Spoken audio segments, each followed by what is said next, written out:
8-month-old is Will enough, do. but at least 1-year-old will do. You understand? And 1-year-old, I think anything like $1,000 is 1,500 can get it 1-year-old. For goat, it must enter in its second year. It must be in the second year. For cow, it must be in the fourth year. For camel, it must be in the sixth year, the minimum. So in other words, you see, with the exercise you're using now the right word, fashion show, just to tell people that you can do it. But you're a very, very sensible and sensitive Muslim, a pious Muslim, would prefer to take $20,000 and buy. You can buy, if you want to buy a good one for you, 5,000, fine, and the rest you buy it for your relatives. Or if you are a big family, you buy different for the family. Okay. In fact, in terms of quantity, it might be better if you can slaughter 3 rams than buying one only at $20,000.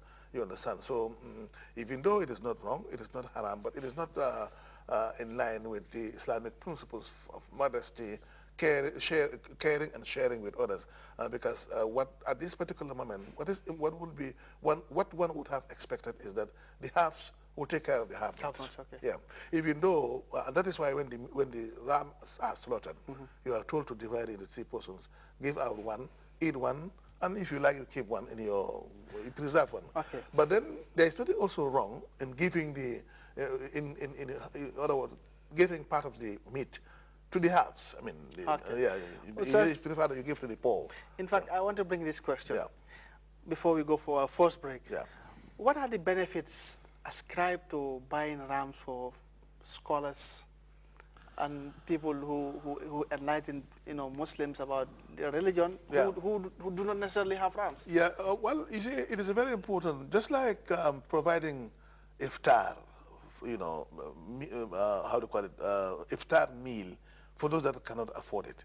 And particularly, I said it to one of the programs that if society, as Muslim societies particularly, if they do what they are supposed to do, the imam must have a ram.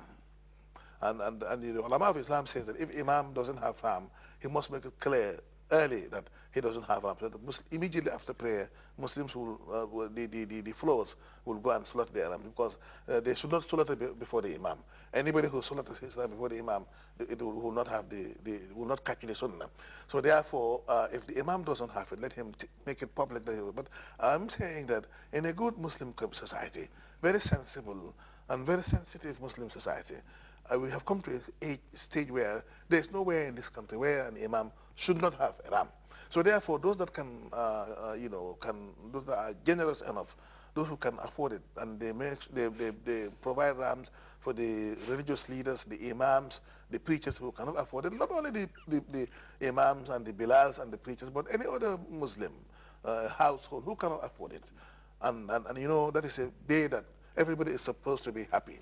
It's a day of happiness, day of joy. So, and imagine how rewarding would it be for you to make a whole family happy. If you can make one family happy, I mean, that carries a lot of reward. So if one is lucky enough to make 1, 2, or 3, or many families happy, the more people you make happy, the more reward you gain from Allah subhanahu wa ta'ala.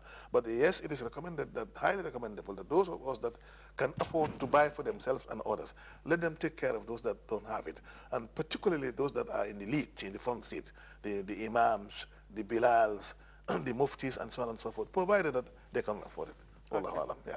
Okay, Ustaz, that's a very, very great response. Of course, those who have should buy for others who cannot afford to buy it.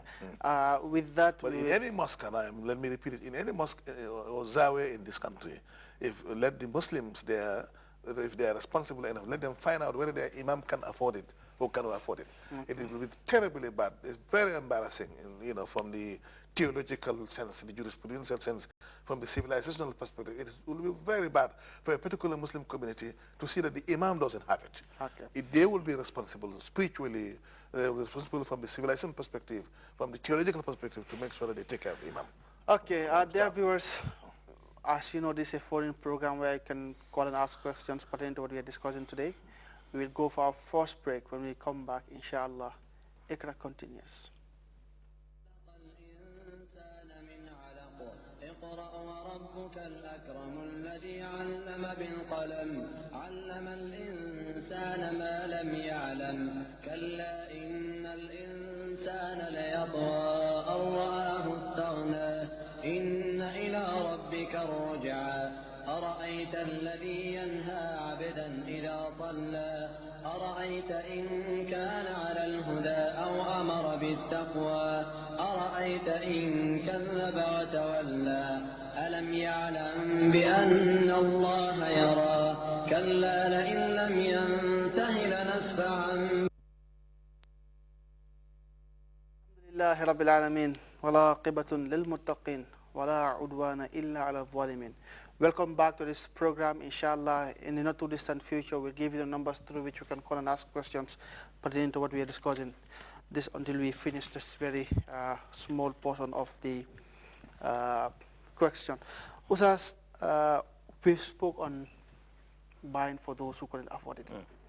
Now, before we enter in the questions, I would like you to speak a little on the Eid itself, the prayer itself and its components. Yeah. The prayer itself, as I said, is an emphatic sunnah tradition. And normally, they go in the early part of the day to the musalla, to the prayer ground, and perform the Eid. There are various, activities to be observed. And it is recommended that when they walk and go to the prayer ground, and they keep on making zikr and tasbih to the prayer ground, go before the imam, and it is also preferred that they go in very nice and beautiful, in fact, new attires, not only the difference between Jum'ah and Eid. On Jum'ah, on the occasion of Jum'ah, you appear clean, or with clean dress or attire, but whether they are new or they are old. But for this one, the sunnah is to appear with new attire or new clothes. And then, and as I said, when the prayer, when Imam comes, Imam will immediately after arriving on the ground will start the prayer, and after the prayer he makes the khutbah, and after the khutbah he salat al-Islam, and then make it public that he has salat al-Islam. Okay. Then people go back home in their respective homes and select their rams and do it traditionally. Okay. So the two rakat, there are two rakat. And usually, as we always said, there must be prayed the same way that we pray other prayers. The rakat will have ruku, sujood, and in other words, standing up to recite the Fatiha and the surah, bending to the knee, rising up from that moment to prostration, and then tired, and so on and so forth. So then Imam will recite loud, people will be silent behind him, and after the prayer, Imam make the khutbah. Okay. So in other words,